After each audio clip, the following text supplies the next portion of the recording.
que je ferais si j'étais étudiant avant d'entrer à l'ISIC, je serais curieux. Je pense qu'il faut être curieux.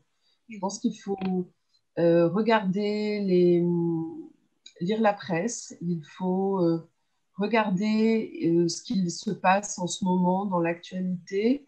Regarder comment les entreprises communiquent. Regarder comment les gens reprennent les informations, essayer de décrypter et d'avoir un peu de recul par rapport à ce qu'on vous donne à entendre. Voilà, observer, se dire, tiens, est-ce que c'est ça qu'ils ont voulu dire? Qu'est-ce qui aurait été intéressant de dire? Quel est le message qu'a voulu faire passer telle ou telle personne? Et si c'était moi, comment je ferais? C'est-à-dire que, voilà, devenir un peu critique par rapport à ce qu'on observe dans les médias et par rapport à, par exemple, aux publicités même, et à ce que font même les influenceurs. Toujours être un peu éveillé sur ce qui se passe et comment ça fonctionne, ce Je monde-là. crois que le secret du passage de la licence, enfin du lycéen vers la licence, vers l'université, quoi, c'est la motivation. Donc l'idée, je dirais que c'est travailler quand même sur histoire d'avoir une bonne moyenne, ne pas se contenter de 10-12, quoi, hein, vous voyez ce que je veux dire, et d'être au-dessous de 13, quoi, ça c'est bien, ça commence à être bien. 14, et là après vous avez à peu près ce que vous voulez, c'est-à-dire en fait là il y a un problème de notation qu'il faut prendre en considération. Deuxième chose, c'est en fait le choix que la personne fait. Et ce choix, c'est toujours une élimination. Je crois que les bons communicants, ce sont ceux qui, d'une certaine manière, c'est important la communication aujourd'hui, et ce sont ceux qui vont, comment dire, être, je dirais, fiers des choix qu'ils ont faits dans le parcours qui les amènera en fait à être un type de communicant dans un secteur d'activité, le tourisme, je veux dire, l'édition, les, les entreprises, comment dire, parapubliques, les associations. Enfin, vous voyez, c'est très très large. C'est qu'en fait, la communication en fait ouvre de nombreux débouchés en termes de filières.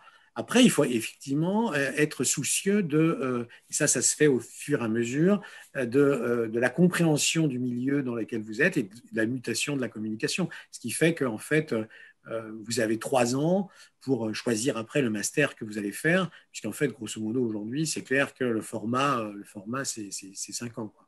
Donc, vous avez un peu le temps, mais il faut toujours penser en fait comment dire, avoir une sorte de souci de soi, de faire ses études en essayant d'être vraiment vigilant et partager en fait aussi comment dire, sa curiosité ses comment dire, connaissances avec les gens de son entourage. Je ne sais pas, je n'aime pas souvent donner des conseils, je donne des informations et vous savez ce qu'on en fait. On en fait ce qu'on veut. Alors, si j'ai des informations, alors prenez ça comme des conseils, hein.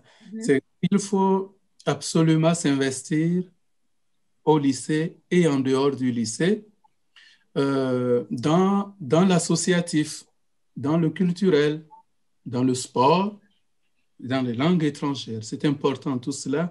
Vous le faites pour vous, mais vous le faites aussi pour la vie parce qu'en fait, vous ne vous en rendez pas compte, mais tout cela est important pour construire l'homme que vous serez ou la femme que vous serez.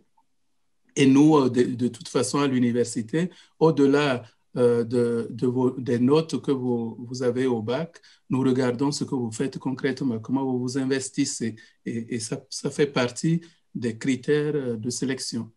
Quand on a plusieurs dossiers égaux, on va aller regarder un peu l'engagement personnel de l'étudiant. Est-ce qu'il est mou? Est-ce qu'il est au contraire, comment on appelle, quelqu'un qui s'investit?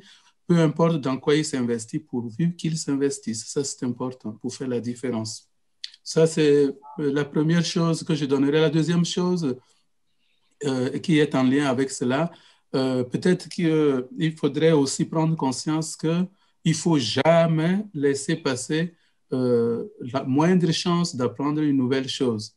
Là aussi, même si vous ne savez pas immédiatement ce à quoi ça va vous servir, ça contribue effectivement à vous construire et à faire de vous, évidemment, les hommes mûrs, adultes, euh, compétents dans tous les domaines que vous serez demain. C'est déjà bien travailler au lycée, avoir des bons prérequis, c'est-à-dire avoir une bonne moyenne générale et cultiver sa personnalité, son originalité. Plus on a des étudiants originaux dans leur manière d'être, dans leur manière de concevoir leur vie hein, leur approche de la vie sociale, de la vie associative, mieux c'est pour nous. Et puis on est sûr d'avoir des étudiants qui ensuite vont apporter beaucoup au groupe, se distinguer tout en complétant un groupe qui est toujours très hétérogène et c'est aussi ce qui fait sa qualité.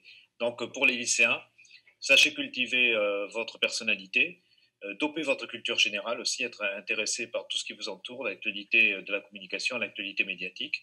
Et a priori, si vous présentez un dossier de cette nature, il y a de fortes chances que vous soyez recruté à l'ISIC. Évidemment, culture générale, c'est suivre l'actualité médiatique, être au courant de cette fameuse culture générale, mais j'entends par là être curieux de lire Éléphante, sciences humaines, vous voyez, des choses larges, mais ce type d'univers qui est de se connecter à votre monde, être curieux à l'égard du fonctionnement du monde. D'autre part, j'élargirais même à une culture numérique, c'est-à-dire n'hésitez pas à naviguer dans les réseaux sociaux, avoir une petite connaissance de cette communication 3.0, 4.0, 5.0 même, et puis de la créativité. Je crois qu'il faut de la créativité en communication, ça c'est clair. Et puis après, parce que je disais tout à l'heure, pister les fautes, plus vous travaillerez, même en tant que lycéen, dès le lycée, dès toujours, il faut vraiment travailler son rapport à l'écrit. Et si vous ne savez pas encore faire des exercices d'écriture tels que vous les apprendrez à l'université, dès le lycée, il y a déjà quelque chose qui est l'orthographe, qui est hyper important. Parce qu'après, c'est compliqué. C'est compliqué d'écrire un article journalistique ou un communiqué de presse ou un dossier de presse truffé de fautes, ça va poser souci. Alors, soit d'avoir un projet véritablement précis, professionnel, qui se situe dans la communication, donc qui dépasse, on va dire, l'intérêt général, ça peut être une première chose, bien sûr, d'avoir déjà un petit peu réfléchi, de voir qu'il y a des problématiques, d'être curieux de ce domaine. Ça, c'est un premier élément qui me semble indispensable. Et aussi de mettre en valeur, justement, leur besoin d'approfondir à la fois théoriquement, en termes de culture, le domaine et de le questionner. Parce que c'est véritablement cet aspect qui nous paraît tout à fait intéressant pour pouvoir rejoindre la formation et pour s'y sentir bien aussi par la suite. Il faut véritablement comprendre que les formations universitaires dispensent ce type d'enseignement, c'est-à-dire des fondamentaux pour vous donner les clés, pour vous poser des questions sur le milieu de la communication qui est assez vaste. Il recoupe plusieurs domaines, de la sociologie, de la linguistique, du discours, de la conception, on va dire même d'objets informationnels. Il y a aussi des pratiques journalistiques qui sont rattachées. Enfin, je les mélange un petit peu toutes. Donc, le conseil, c'est de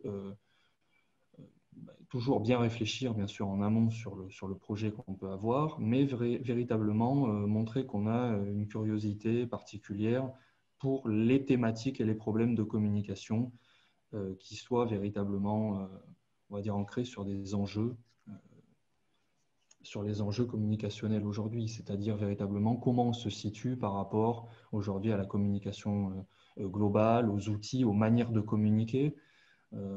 Voilà.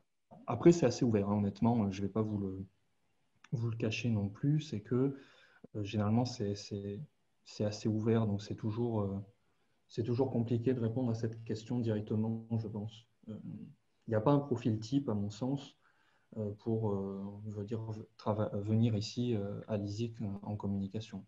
Il faut bien sûr avoir des compétences, alors c'est mieux d'avoir des compétences rédactionnelles dans un premier temps, on va dire d'avoir des compétences aussi pour argumenter, par exemple. Donc ça, c'est des choses qui sont utiles pour pouvoir s'inscrire véritablement dans cette formation.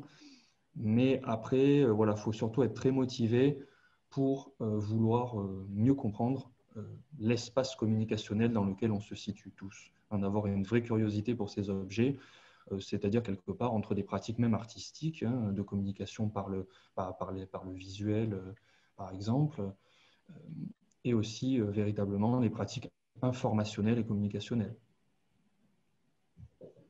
C'est difficile parce que les candidatures sont nombreuses et je pense qu'il y a plus de gens qui mériteraient d'y accéder que de recruter. Hein. Vous faites partie des gens qui ont été recrutés, mais vous étiez en compétition avec de très nombreux autres étudiants.